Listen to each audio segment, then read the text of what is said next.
Whatever the occasion, effortless elegance is right this way. Because Hilton brings you new ways to stay courtesy of the Nomad London. And it doesn't stop at award-winning dining in a space draped in velvet and illuminated by vintage chandeliers. No, this day goes beyond with unparalleled personalized service and attentive hospitality. Oh, and did we mention the Nomad London can be booked using your Hilton Honors points at Hilton.com? Hilton, for the stay. You know that feeling when someone shows up for you just when you need it most? That's what Uber is all about. Not just a ride or dinner at your door. It's how Uber helps you show up for the moments that matter. Because showing up can turn a tough day around or make a good one even better. Whatever it is, big or small, Uber is on the way. So you can be on yours. Uber, on our way. At Capella University, you can learn at your own pace with our FlexPath learning format. Take 1 or 2 courses at a time and complete as many as you can in a 12-week billing session. With FlexPath, you can finish the bachelor's degree you started in 19 months and under $19,000. A different future is closer than you think with Capella University. Learn more at capella.edu. Fastest 25% of students. Cost varies by pace, transfer credits, and other factors. Fees apply.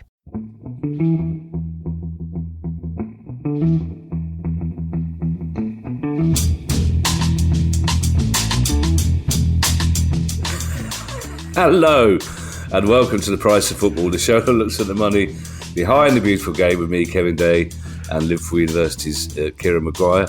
I would tell you why I'm chuckling, but it's a visual image I don't think any of you want to really share. It's always you make my day, Kieran, you really do. Before we start, Kieran, another reminder that Price of Football Club members now get each episode as soon as it's ready, rather than having to wait until first thing Tuesday for our weekly questions episode or first thing Thursday for our weekly news episode, which is today. So if you join the Price of Football Club, you'll get each episode the day before everyone else. Just go to priceoffootball.com to join the club now. Kieran, you seem even more chipper than usual, if that's possible. Even by my standards of media tarting, it's been a busy 24 hours. So I was on 5 Live at midnight with Tony Livesey, who I think is a brilliant presenter, and of course former editor of the Sunday Sport in its glory years. Yeah, and twice on TalkSport, and then Radio Brighton wanted to contact me about, like, Kieran, any chance of Palace not qualifying for UEFA? No, it's nonsense. Stop giving this story legs. It's absolute goonery. It will be sorted. So stop getting your hopes up. I like the idea of the Maguire scale of media tartary. Where are you on that? That's how we're going to refer to it. He's gone the full Maguire. He's on 24. It is Newsday, Kieran. We probably shouldn't be chuckling because our first news story is an escalation of a club that's been halfway up the naughty stair for quite some time now. And the story at Sheffield Wednesday has really escalated in the last 24 hours, which I imagine is why you were talking to Tony Livesey, who's shamefully been shunted to the 12 o'clock spot. He's a fantastic broadcaster. And speaking of fantastic broadcasters, by the way, Jeff Stelling contacted us with a potential solution to the Hartlepool crisis, which I believe is both impractical and illegal. But it's nice to know that legendary broadcasters are listening to the pod, even though he told me not to tell Ali that he was in Greece eating octopus at the time. She'd be so upset to hear that her favourite broadcaster was eating octopus. Yes, the Sheffield Wednesday story, Kieran's escalated, but you messaged yesterday that this is a possible opportunity for Sheffield Wednesday fans, which seems slightly counterintuitive, as we'll hear when you tell us the story. Yes, I mean, first of all, the very bad news which is coming out of Hillsborough is that the wages have been paid. Well, have not been paid when I think we last checked, but the wages were being paid late. I think when this happened a couple of months ago, all of the non-playing staff were paid, and many clubs have 2 payroll runs, one for the players and one for the non-players. and the players were being paid late. But this time it would appear that some non-playing staff have been paid £700. Well, that's if you got a mortgage of £800, you're knackered, and there could be repercussions. I believe some form of hardship fund was set up by the club, and people could write in to try to claim for it. But it all looks very amateurish, which unfortunately is a word you associate with the owner. Dejan Chansiri has not run Sheffield Wednesday in a professional manner, in my opinion. Okay, other opinions are available. So this story broke on Friday. It then started to accelerate as more and more information came out. So it was all looking pretty grim. I think players will be in touch with their union, because this is the second time this has happened in 3 months. And if you take a look at the FIFA statute, it normally says if there's a 15-day delay or something like that, then there are repercussions if it's happened twice or more in terms of player contracts. Does that make that contract null and void? Could the players therefore seek alternative employment? It all starts to get complicated. We've not reached that stage yet, but it's still not good. There was some sort of message that was coming out that Chansiri was approaching associates with a view to could they provide some short-term working capital to address this.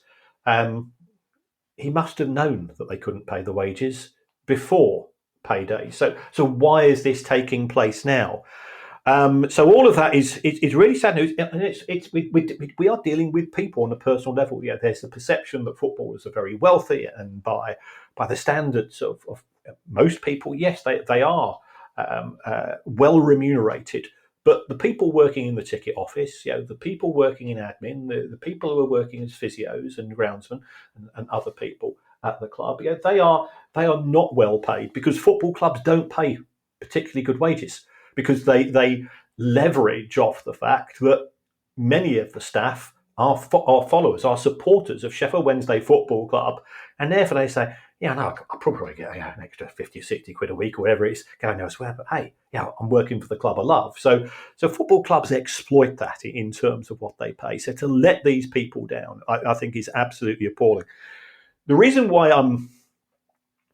I posted that tweet was the EFL have now effectively charged both Sheffield Wednesday Football Club in terms of they've now had to self-report themselves for late payment of wages, but they've also charged Chansiri for it says a variety of charges.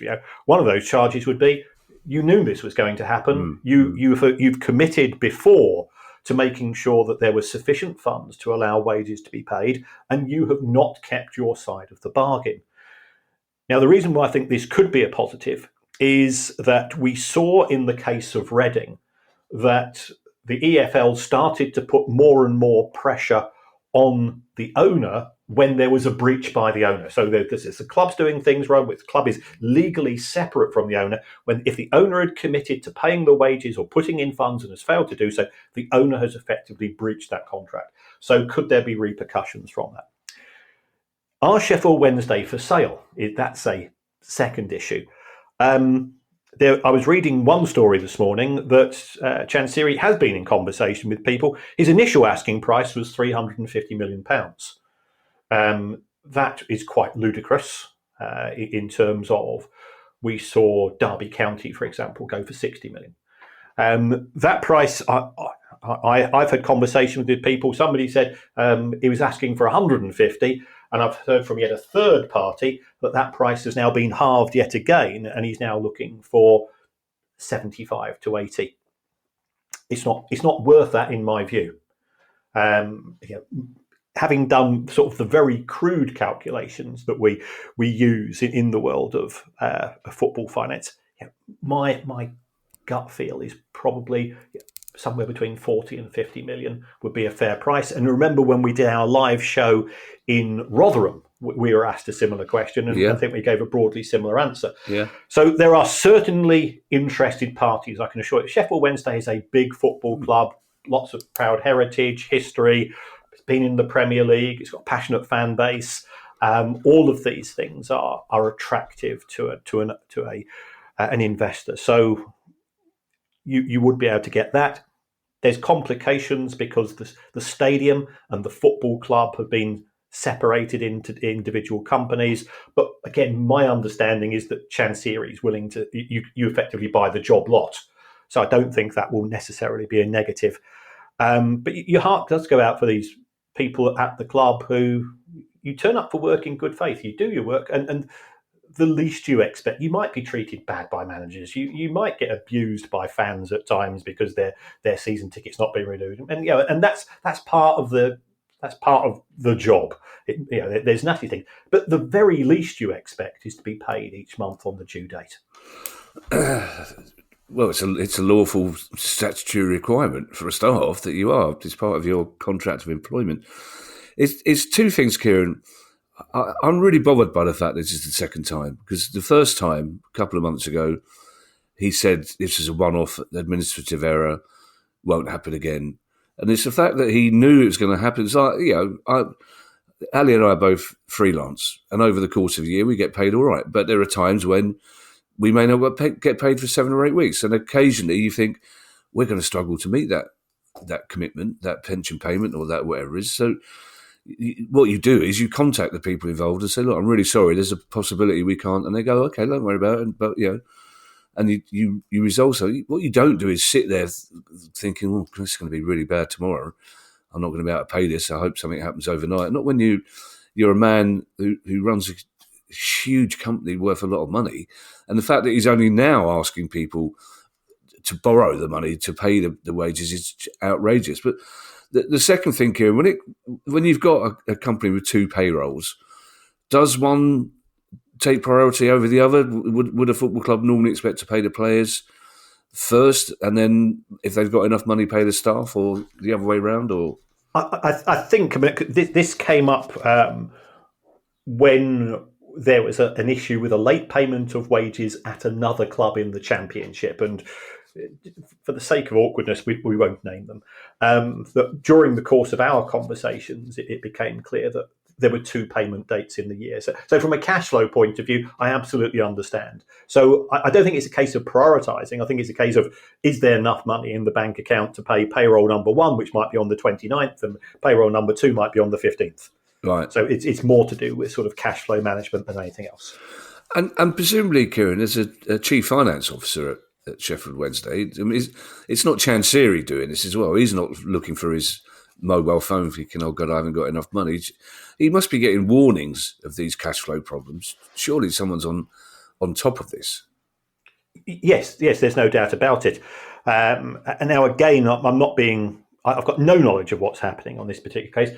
I'm aware of another club owned by somebody else where the owner is not based in the UK, and sometimes trying to track down the owner, especially when they're not answering their phone, can be challenging. Sure. So yes, there will have been a chain of command. Somebody at Wednesday would have realised there's not enough money in the bank to pay the wages. The bank isn't willing to extend the overdraft or to allow the club to become overdrawn because, from the bank's point of view, it's too high a risk. They will probably have Wednesday on their watch list of companies who are in a financially precarious position, and therefore, under those circumstances, why would you, as a bank, take on the payroll risk for a particular month if there's complications? So it will have been pushed up to Chancery. It could be that he then started going, oh yeah, okay, I'll phone up Dave, I'll phone up Pete, or whatever it's going to be. There's a very limited number of people who will lend you money who are vague acquaintances, in the sense that they are business acquaintances who you've met at a meeting or whatever. Yeah. And I've always said this at a much broader level. You've actually only got 3 or 4 friends in life, and that I think Chancery was now finding out that there has certainly been a viewpoint that he has had support from his family historically. Whether those taps have been turned off for whatever reasons, we don't know. He does own a series of companies, but trying to access their financial records back in Thailand is far more complex than the UK. And finally, Kieran, I'm sure there'll be Sheffield Wednesday fans worried about this. What are the potential sanctions for the charge against the club rather than the charge against Chansiri? Yeah, as far as the sanctions against the club are concerned, I think the most likely one is that it will be subject to a transfer embargo. I think the most recent threat that it would be a 3-window embargo, wow. Which is clearly not good. I mean, Sheffield Wednesday they were certainly bottom half of the championship last season when it came to the total payroll cost. The cost of their squad was sort of bottom six-ish. Now, at the same time, if I was a player or was I an agent, and you had the choice of 2 or 3 clubs this summer, one of which was Sheffield Wednesday, I would be advising my client, don't go near Wednesday with a barge pole because they're not paying the wages on time. You want security for both yourself and your family and your future. So I think this could be one of the repercussions. Could things take a turn for the worse? Yes, they could. They could be forced to observe a business plan. Could there be a points deduction somewhere down the line? We're a long way from that yet, but the EFL has a number of bows in its quiver. Right. 2 takeover stories, Kieran, both at different ends of the economic scale. The first one, Rangers. Yes, I don't think this will come as a surprise to anyone, but Rangers now have a majority owner in the shape of a consortium which consists of Andrew Kavanagh, who is a very successful American healthcare investor, and healthcare in the United States is a lucrative industry, and also the investment arm of the San Francisco 49ers. So Andrew Kavanagh is going to become the chair of Rangers Football Club. Parag Marath, who we've had on the show, he's also involved at Leeds United. He's going to become the vice chair. My understanding is that Parag's role will be a strategic one rather than a day-to-day one. So it'll be sort of setting the broad parameters. We don't know how much the club has been sold for. And remember, it's only 51%. And the reason why is because Kavanagh and the 49ers have bought shares from individual people rather than putting an overall bid. Based on my calculations from sort of various ears to the ground, I think we're probably looking at a value of 100% of Rangers, probably in the region of about 150, 160 million pounds. So halve that, and you've probably got a rough idea of what's being paid. There has been an announcement that the new owners have a meeting of shareholders and investors in a couple of weeks, and the aim is to issue fresh shares, I believe, and it looks like the new owners are going to put in £20 million of cash, because I think people get confused when they see announcements of takeovers. They think that the money is going to the club. It's not. The money goes to the shareholders. It goes to the existing owners. But this looks like an injection of around about £20 million. And again, from talking to journalists and so on, the perception is that money is going into the playing budget. Now, Rangers need to get a coach. They need to improve the quality of the players. And as we've said on many an occasion, in Glasgow, finishing second is finishing nowhere. Celtic are streets ahead of Rangers on the pitch this season. They also have over £70 million in the bank because off the pitch they've been run very well in recent years. So they do have a financial advantage, and they've got a chance of getting into the Champions League as well. So is £20 million enough? If it's spent well, it's always spent. If it's spent well, then it's enough. Don't necessarily just go by the numbers themselves. Rangers' wage bill and Rangers' total squad costs are very similar to those of Celtic. I think Celtic have been smarter in recent years, and that's why they have got such a significant head start over Rangers.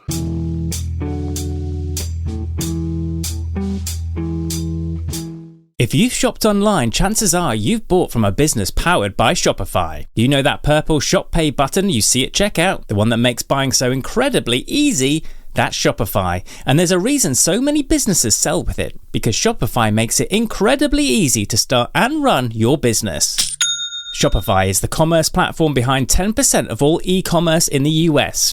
Sign up for your $1 per month trial and start selling today at shopify.com/promo. Go to shopify.com/promo.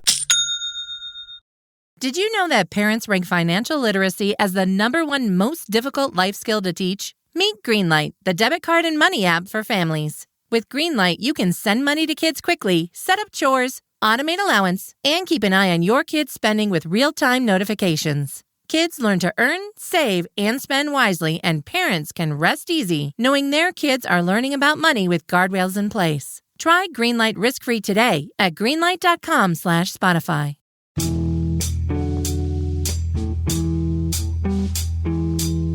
To be honest, Kieran, I think I could be the one to work out Rangers' strategic parameters, because there is only one, essentially, and that's to finish ahead of Celtic and therefore win the title and possibly do better in Europe. But that doesn't take a lot of thinking for us. So this is a kind of takeover by stealth then, in a way, Kieran. So he's just been buying up bits of shares here and there until suddenly he's the major shareholder.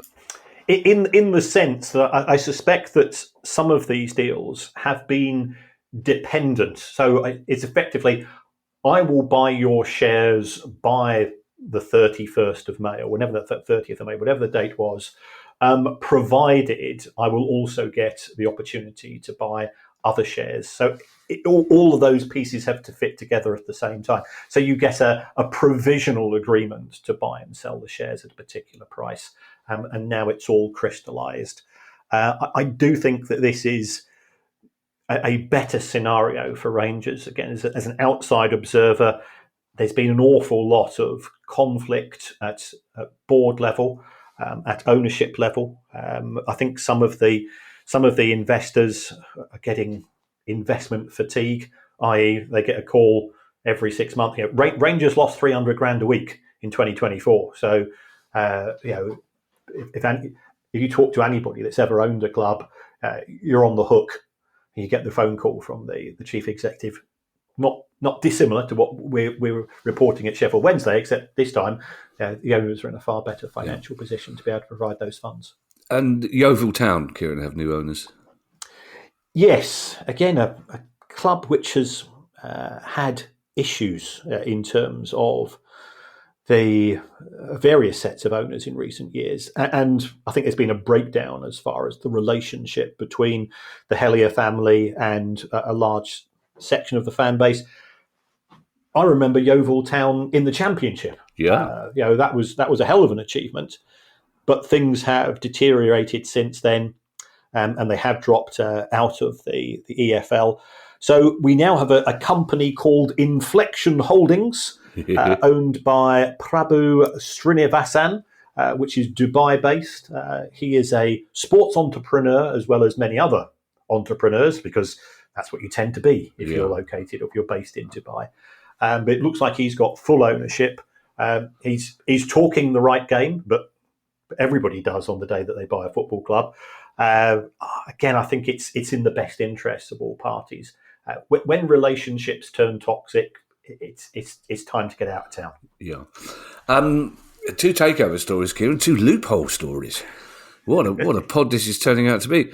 Again, at different ends of the spectrum. Ebbsfleet United, first of all. Yes. It has to be remembered that we call them loopholes. When I talk to some of our secret lawyers, they say, Kieran, we need to correct you on this. They're actually called rules. And the lawyers are absolutely right. What you're allowed to do is you're allowed to change your financial year end by a day, and that allows you to delay publishing your accounts for 3 months. So Ebbsfleet United have done this, perfectly legal, perfectly within the rule book of the Companies Act 2006. So that has to be stressed. We've seen other clubs go through that. Crawley Town have done similar. I always ask the question, why are you delaying publishing the accounts? Because you have to have submitted them to HMRC within 9 months. You would have had, if you're an EFL club, and I appreciate this doesn't apply to Ebbsfleet, but if you're an EFL club, you have to submit them to the EFL. I think it's by the 1st of March, regardless of when your financial year end is and so on. So the accounts have been effectively signed off. It's the unwillingness to go into the public domain. If you take a look at Ebbsfleet's accounts going up to the end of 2023, over the years, Ebbsfleet, which is a club which doesn't get a huge amount of attention. It was slightly maverick, I think. At one point in its time, it's lost over £20 million during its period of existence, and this is quite surprising. Although I did a summary of League One clubs because I was bored for an hour in between media tart obligations yesterday. And if you take a look at the 24 clubs in League One in 23-24, between them, they have lost £1 billion. This is the third tier of English football. So it really is a precarious and very strange industry that we are podcasting about. But it would be good if Ebbsfleet were more transparent and more up to date. And if they want people to renew season tickets, well, you're asking people to give you interest-free credit. Ebbsfleet United, at least do the decency and allow people to make a more informed judgment as to the state of your own finances. It must come as a relief to the Baroness to be able to confidently predict what you're doing at any particular time, because she'll be downstairs in the living room or whatever you call it in Sussex. I don't know. It's not a front room, is it, in Sussex? And she'll go, if she can hear talking, she'll go, oh, he's on the radio, he's on telly, that's good. And if she can hear silence, oh, he's doing a spreadsheet, that's good. that is the extent of my life. Pretty much as you either talking or spreadsheeting. The other loophole, I don't think there's any need to go over the details of this story, Kieran, because we all know too much about Chelsea and hotels and the women's team, but the Premier League have spotted that perhaps they're going to try and stop other clubs doing this in the future. Yes, so there is a meeting of Premier League executives on Thursday, the 5th of June. And one of the proposals that the Premier League has, and I think you have to separate out the Premier League as an administrative body from the decision makers who are ultimately the 20 executives who will be there, each of whom will have one vote. The proposal is to significantly tighten up the rules to effectively exclude the profit from selling real estate and also the profit from selling women's team to this is a women's team to a sister company. Good wording here from producer Guy, like that, noted PG, for PSR purposes. It's not allowed under EFL rules. It's not allowed under UEFA rules for PSR purposes, but it is allowed under Premier League rules. You might say, well, surely people will vote to tighten up these rules, but individual clubs act in individual self-interest. So we know that some clubs, and Aston Villa's name has been mentioned, and Manchester United's name has been mentioned, don't have as much leeway in terms of PSR as they would like. So could they therefore sell the women's team to another part of the broader group? Yes, they could. So therefore, why would they vote to make things more restrictive for themselves? And other clubs might be saying, well, look, Chelsea had a get out of jail free card and they played it. We thought we had one. If we vote against this, we're removing an option for ourselves at some point in the future to effectively just use a little bit of financial chicanery to avoid complications as far as our ability to be active in the transfer market is concerned. And talking of Chelsea, Kieran, the government are preparing to step up their battle, their attempt to get the money from Roman Abramovich. Yes, it's one of the old age battles in life: freeze versus seize. What we have here is when Chelsea were initially sanctioned, or Roman Abramovich was sanctioned by the UK government, and at that point in time, the government said, "You are a close associate of Vladimir Putin. We are therefore going to close down all of your UK-based businesses, with the exception of Chelsea Football Club." They felt it wasn't fair on the fans. It wasn't fair on the fans of other clubs as well. The fans have done nothing wrong. The players have done nothing wrong. So therefore, Chelsea were given a license to continue to trade. And Roman Abramovich, after a period of time, put out a message on the Chelsea website to say, "I've decided that for everybody's best interest that we find new owners for the club, and the sale proceeds, or the net sale proceeds, will be given to assist the victims of the conflict in Ukraine." And at that point in time, everybody thought, "Okay, Roman, okay, yeah, let's face it, we're all Team Ukraine here. Let's be honest, but fair play to you." Now, a cynic might say, and it has to be emphasised that this is the least cynical podcast going. A cynic might say that was a carefully cultivated comment from Roman Abramovich to get the UK government off his back, and perhaps to be given a bit of leeway in terms of his broader issues. Chelsea FC was sold to Todd Boehly in Clearlake Capital for 2.5 billion pounds. And the expectation was that money would then be used to provide relief in terms of what's happening in Ukraine. But nothing has happened with the money, because the definition of victims of the conflict has different interpretations.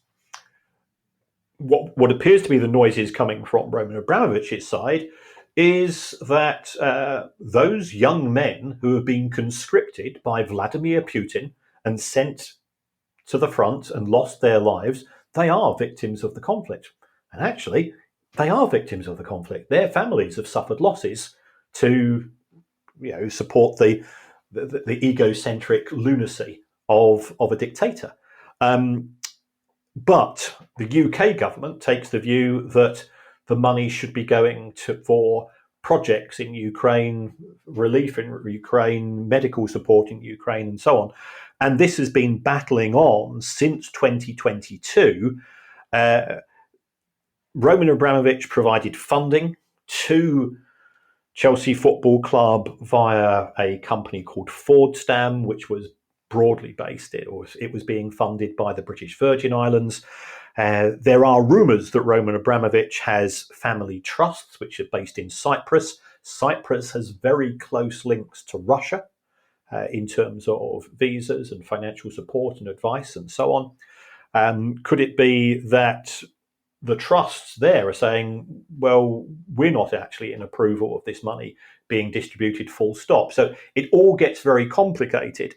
The UK government now, and again, you end up starting to think cynically. I think it's fair to say the UK government's not been having a great time of it recently, and has been getting a few elements of criticism for certain policies. Is this an attempt at populism, i.e., we're going to take on the Russian billionaire and we're going to try to accelerate the distribution of these monies in order to win some populist favour with the voting public? So that's where we are. It's still not going to be resolved quickly, I can assure you, even if the UK government starts to use more significant legal means, because it does make you wonder, what have they been doing for the last 3 years? Yeah. Well, talking of UK government, Kieran, leads us on to our next story. I say it in that voice because if this was a local, go on. If this was a local news station, the editor would have been doing a lap of honour by now. Because the way these stories are linking into each other. So this one involves a member of the UK government, Elisa Nandy, and the regulator. Yes, there has been further objections to the appointment of David Cogan as the head of the independent regulator. That has come from a panel which is there to ensure independence. Now, when David Cogan sat before a group of MPs, he was asked about whether he had made any donations to the Labour Party, and he said yes, he had. Therefore, the Conservative Party has accused him of cronyism. And I would say two things. First of all, the optics I don't think look very good. Secondly, my understanding is that it was suggested to David Cogan that he apply for this role before the change of government in 2024. So it was before we actually had a Labour administration. The other thing which has become very clear is that everybody you talk to thinks David Cogan would be an absolutely brilliant independent regulator because he is independent. Independent to the sense that he will quite happily tell any politician of any party, this is what I think is right, this is what I think is wrong, and so on. But, say, the optics don't look good. I've heard nothing but fulsome praise in terms of his capabilities. Again, the Conservative Party are now saying, well, why is he getting the job? This is clearly a political appointment because he's got no experience of being a regulator. And that is an accusation which can be made levelled at him. I guess he would say that he would delegate the responsibilities there to a chief executive of the regulatory body who does have experience of regulation. So, all of those people who said that this was going to be a political appointment or would become a political issue, I think have been proved right. This next story, Kieran, about Aston Villa, I think is capable of two interpretations, one of which might seem cynical, one of which might seem this is a very good way of getting people to get behind their women's team. Yes, Villa have announced that fans on the waiting list for season tickets for the men's team, they will earn points by attending women's home fixtures. And I think this, as you're absolutely right, this can be viewed in two ways. I think it's fair to say that those people who are critics of women's football, and they tend to have very loud voices. And my argument's always been the same. I'm not interested in some sports, so I don't watch them. But I've never thought that rallycross. I don't say I'll get rallycross rammed down my throat because there happens to be an article on it. I can still remember Vic East and so on from World of Sport in the 1970s as this bunch of blokes who had no idea who they were because they were covered in mud and they were whizzing around this muddy, God knows what it was. But I thought, if you don't like it, then don't watch it. But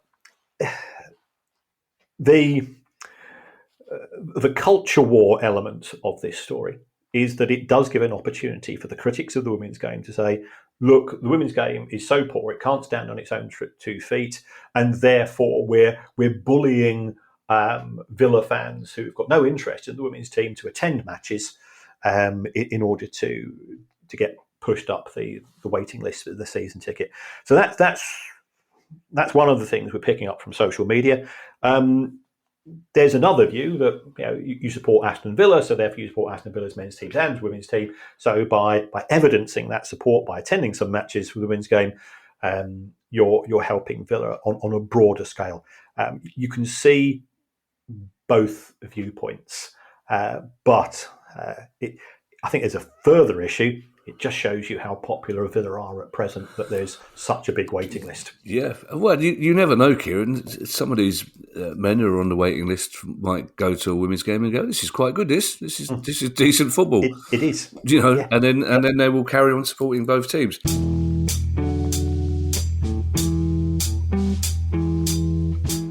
Ryan Reynolds here from Mint Mobile. I don't know if you knew this, but anyone can get the same premium wireless for $15 a month plan that I've been enjoying. It's not just for celebrities. So do like I did and have one of your assistants switch you to Mint Mobile today. I'm told it's super easy to do at mintmobile.com/switch. Upfront payment of $45 for 3-month plan, equivalent to $15 per month required. Intro rate first 3 months only, then full price plan options available. Taxes and fees extra. See full terms at mintmobile.com. The new McCrispy Strip is here. Dip approved by ketchup, tangy barbecue, honey mustard, Sprite, McFlurry, Big Mac sauce, double dipped in buffalo and ranch, more ranch, and creamy chili McCrispy Strip Dip. Now at McDonald's. Ba-da-ba-ba-ba.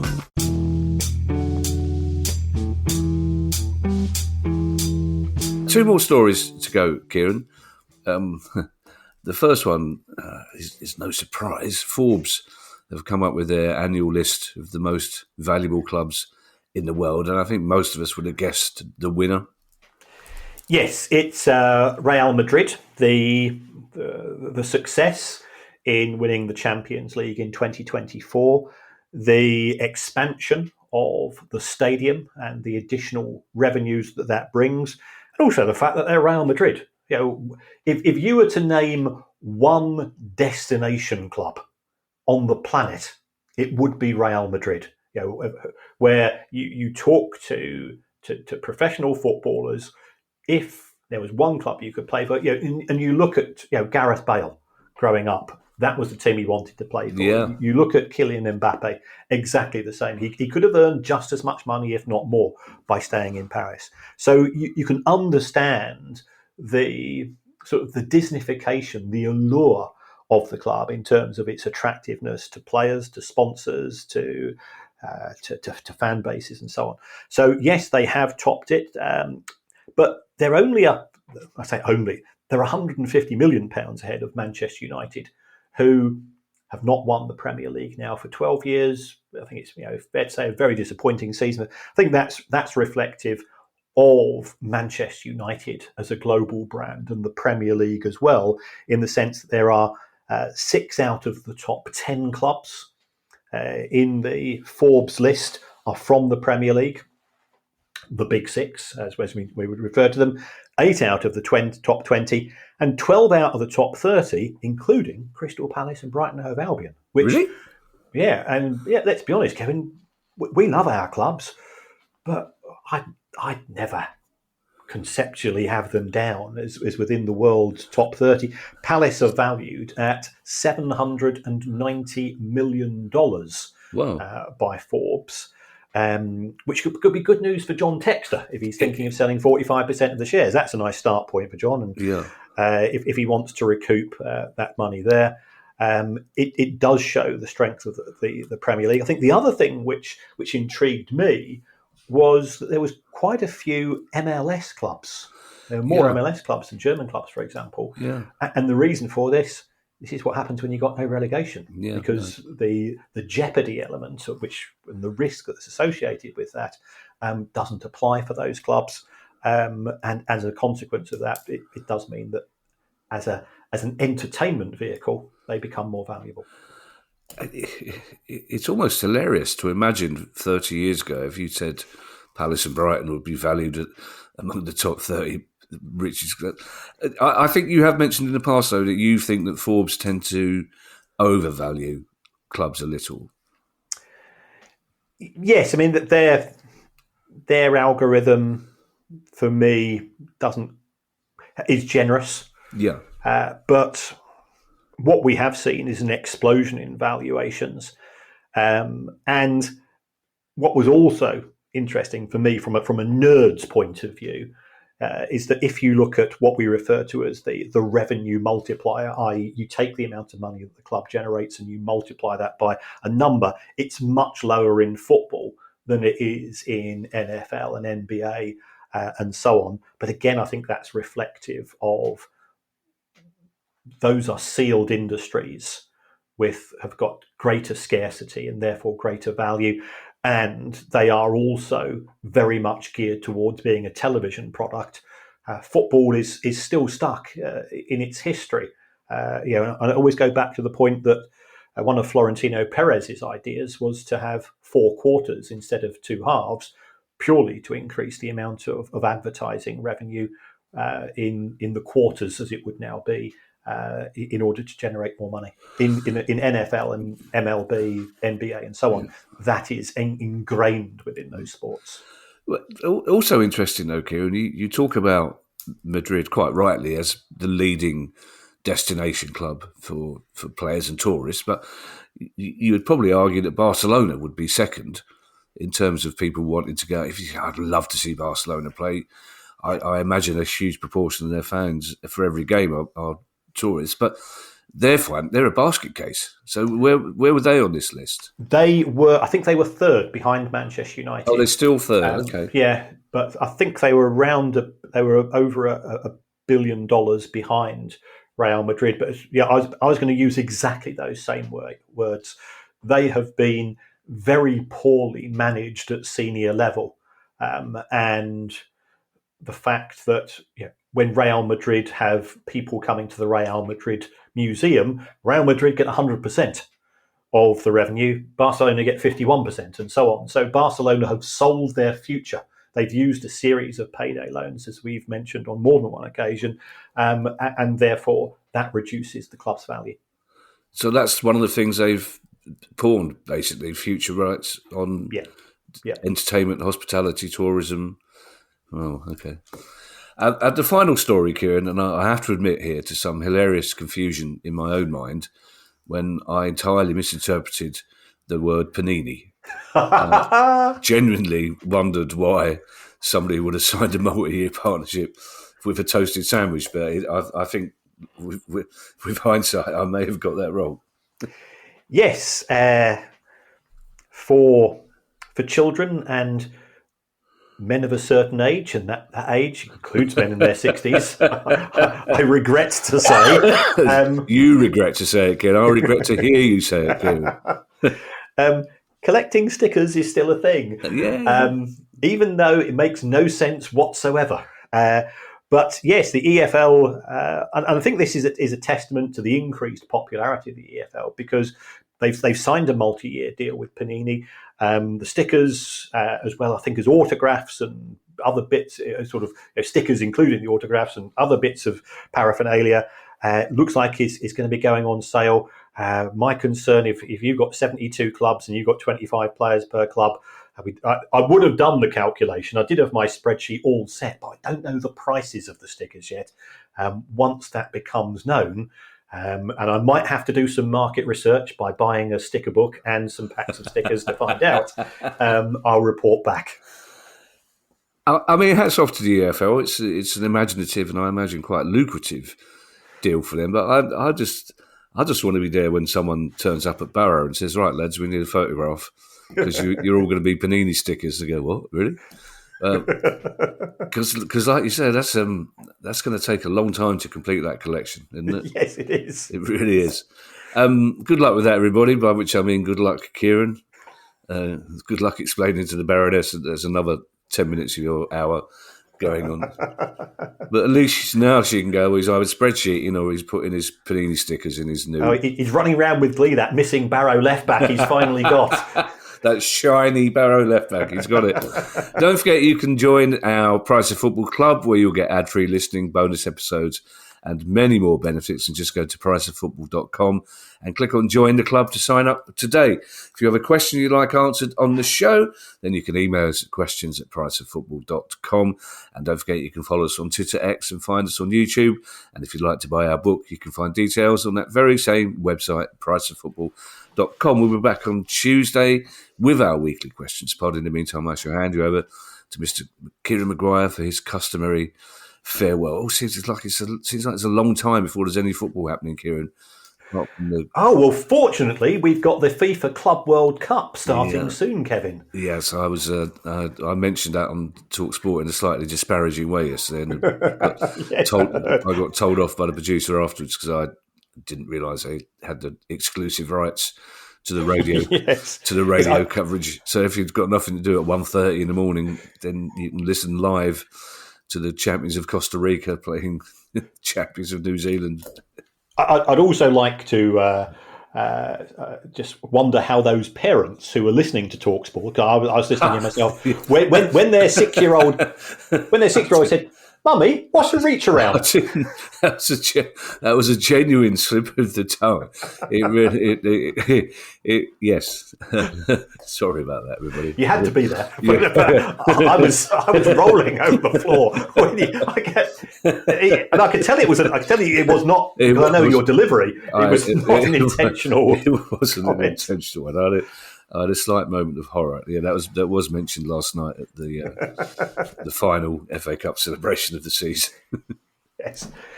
So, if you want to support the podcast, as you know, we have made a stand against not taking money from the gambling industry, which I'll be honest is the most lucrative form of advertising going. Our principles are being tested. I can assure you.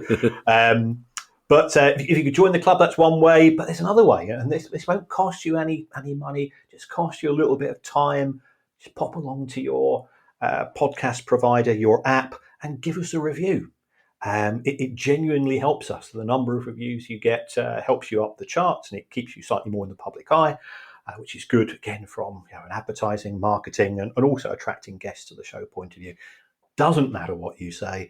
You could even say you would rather represented by the woman who saved questions about my sexuality, Deborah Harry, and Dirty Harry, who was one of my heroes growing up, as played by Clint Eastwood. You were a strange child, Kieran, weren't you? I'm a strange adult. This video. What, a man who's just committed to collecting every single Panini sticker for 72 football clubs? Strange, you say? Well, it's probably shouldn't be broadcasting this, but when I got divorced, one of the things that my former wife said, actually it's in writing as part of divorce, he's very odd. Okay, that was it. That's unusual grounds. Fair enough. Oh dear. Oh, you're so lovely though, Kieran, as well. That is, we all love you very much. All right, bye everybody. Bye. The price of football.